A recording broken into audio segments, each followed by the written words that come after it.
Welcome to the Real News Network. I'm Sharmini Perez coming to you from Baltimore. Yes, by now we all know that Hilary Clinton is the official winner of the Democratic caucuses in Iowa.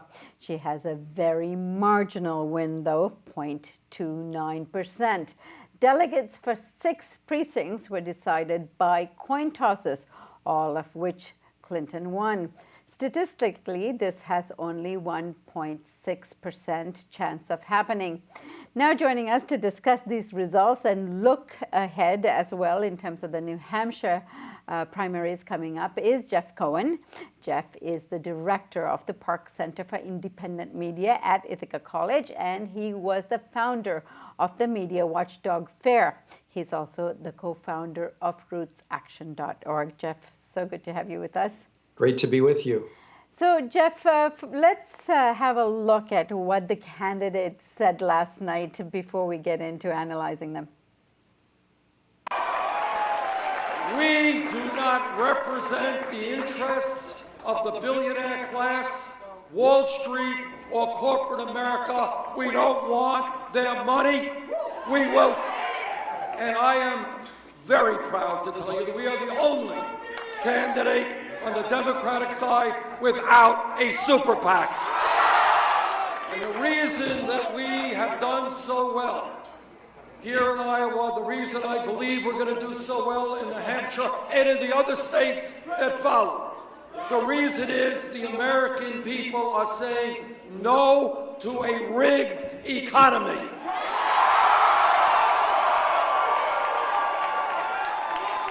They no longer want to see an economy in which the average American works longer hours for low wages, while almost all new income and wealth is going to the top 1%. I am a progressive who gets things done for people.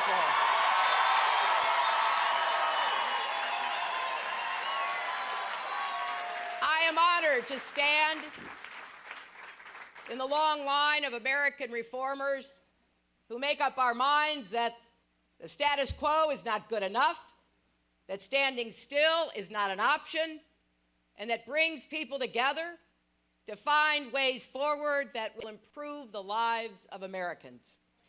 I look back over the years of my involvement from that very first job I had at the Children's Defense Fund, and I know what we are capable of doing. I know we can create more good-paying jobs and raise incomes for hardworking Americans again. I know that we can finish the job of universal health care coverage for every single man, woman, and child. So, Jeff, let me begin by getting your reaction to some of their comments. Well, let's face it, Bernie has shook up the system and the Bernie movement and the millions of donors, small donors. But the Hillary Clinton comment with President Bill Clinton beaming behind her and clapping when she says, "I'm a progressive who gets things done," it just makes me laugh. If the corporate mainstream media actually discussed policies, the whole country would have laughed. Because the reality is that under the Bill Clinton administration during it, and Hillary is now campaigning shoulder to shoulder with her husband, President Bill Clinton, there were major initiatives pushed forward during the Clinton era, and they were anti-progressive. And it's very simple to look back on it. There's nothing disputed. In 1993, with Republican votes and over the large majority, against the large majority of Democrats in Congress, Bill Clinton put forward NAFTA, the North American Free Trade Agreement, which was a pro-corporate deal that hurt American wages, hurt U.S. wages, I should say. In 1996, the Telecommunications Act. Bill Clinton, working with the Republican Speaker of the House, Newt Gingrich, allowed the big media companies to get even bigger. 1996, almost as a re-election ploy, Bill Clinton ended federal aid to families with dependent children, AFDC, a welfare program that had been started in 1935 during Franklin Roosevelt's New Deal. And when Bill Clinton pushed through welfare reform, the Children's Defense Fund, who Hillary referred to in that clip, they were outraged. And then you could go to 1999 and 2000 as Clinton was leaving the White House, and another anti-progressive getting things done, they deregulated Wall Street and Wall Street speculation. They ended the Glass-Steagall regulation that since 1933, Franklin Roosevelt New Deal, had separated Main Street banks from the speculative Wall Street banks. And the deregulation of Wall Street under Bill Clinton in 99 and 2000 led directly to the economic meltdown in 2007 and 8. So when I hear Hillary Clinton talk about progressive who gets things done, the Clinton administration got things done and they were anti-progressive. And the one measure that Hillary Clinton was in charge of during the 8 Clinton years, she was the ambassador for healthcare. And Hillary Clinton put forward a proposal that was so complex. You know, before there was Obamacare, there was Hillary Care.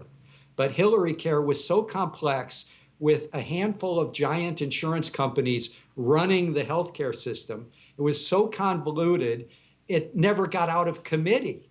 So talk about not getting things done. Now, Jeff, some feminists and the National Organization for Women, we had actually Terry ONeill on last night. Now, they would argue that it is unfair to paint her with the same brush of her as her husband, that his administration and her administration cannot be compared in this way. What do you say to them? I think it's a little silly that in speech after speech, I'm hearing her wrap herself around her husband. But I respect Terry ONeill, and we should judge Hillary more by what she did. Her health care initiative was a debacle, and it was the big insurance companies helped her design it.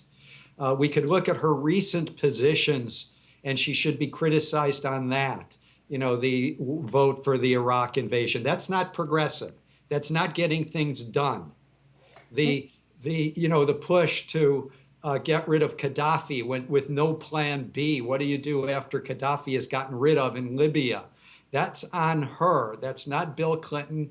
That's Hillary Clinton. Hillary Clinton helped negotiate her State Department the Trans-Pacific Partnership, which to me is just a continuation of NAFTA from 1993. So I think there's some validity that we should look at Hillary Clinton's record.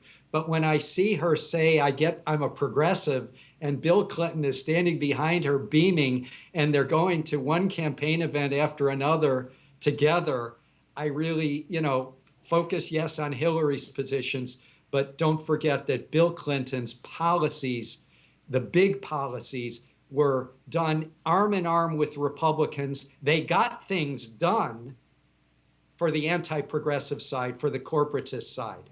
Now, Jeff, of course, Hillary Clinton's positions and policies has to stand alone, and you were critiquing her for her policies not being progressive once, yet we have a number of union organizations in this country who have endorsed her, who would consider themselves progressive.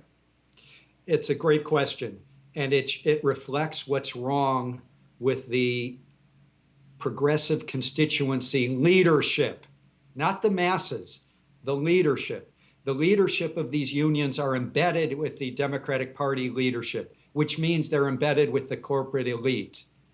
When these unions are giving millions of dollars, and you could go check it, the International Business Times has a great expose of $5-6 million coming from unions to super PACs and organizations that are trying to elect Hillary Clinton. And that's money badly spent, because it's money electing someone like Hillary Clinton, not her husband. Hillary Clinton was on the board of Walmart, one of the most anti-union companies in recent US history.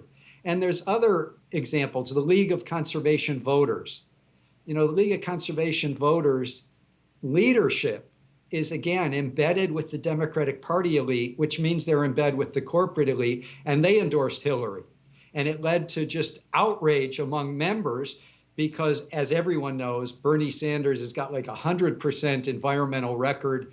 He's got a plan for renewable energy that would create millions of jobs.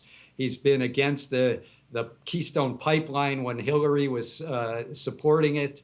And that the League of Conservation Voters would endorse Hillary against a vehement environmentalist like Bernie Sanders, again, shows that these establishment elites of the constituency groups that purport to be progressive, they're so embedded with the Democratic Party establishment that they can't really represent their members, who are working people, environmental activists, et cetera. It's a real disconnect between the base. And we saw it in Iowa. I mean, think about all of the members of Congress.